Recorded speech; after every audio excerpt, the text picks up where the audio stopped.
So in today's video, I want to talk a little bit about the age of tires and how old you should let your tires get before you change them.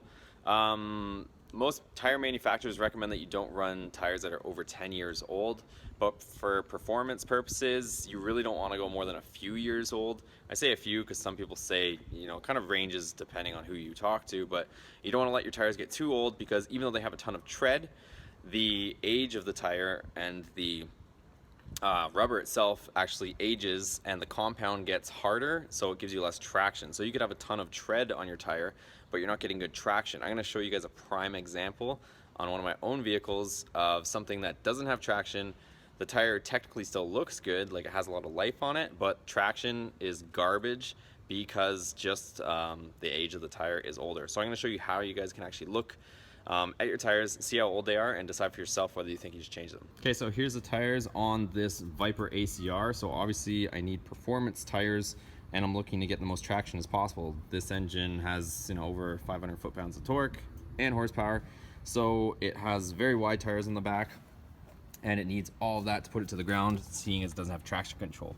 So if you guys look at the actual tire itself, I have quite a bit of tread depth. So I mean, they don't have a ton of tread on them to begin with, being a performance tire, but they do have quite a bit. But you can see they're not worn, worn away, or they're not even close to the wear bars. But if you take a look at the actual stamp, so you guys will see this kind of DOT stamp on the tire, and you'll see it here.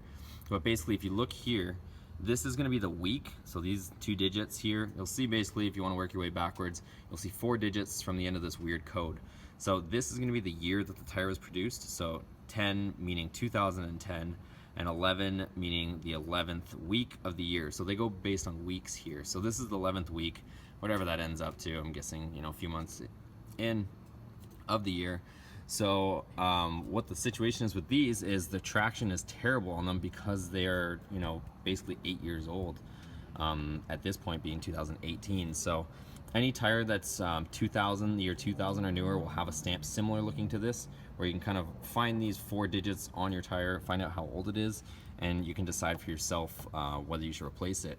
So if you sit here and try to even dig these are a really sticky tire. They're a Nitto tire, Nitto Invos, and they're expensive tires, but if you try to sink your nail into them, it's like hard as a rock. Like there really is no give to this. On the flip side, if we go over to the front tires, which were changed and replaced sooner, if you look around the perimeter of the tire, they were, it says 0314. I don't know if you guys can see that right now, but 0314. So these are made in 2014, but the tires, I can sink my nail into the rubber. The rubber's a lot softer. So that's just a quick tip for you guys. You guys can decide if you want to change your tires, or maybe that's a reason why you're losing traction. So thanks for watching, guys. Hope you enjoyed this video. If you did like it, give it a thumbs up for me. Make sure you're subscribed. Lots of content on this channel already, lots more on the way. And also leave me a comment in the comments below on how often you guys change your tires, where you guys are at with how old your tires are, and how you guys feel the traction is at that point. So I'd love to hear your comments in the comments below. But as always, guys, thanks for watching, and we'll see you on the next video.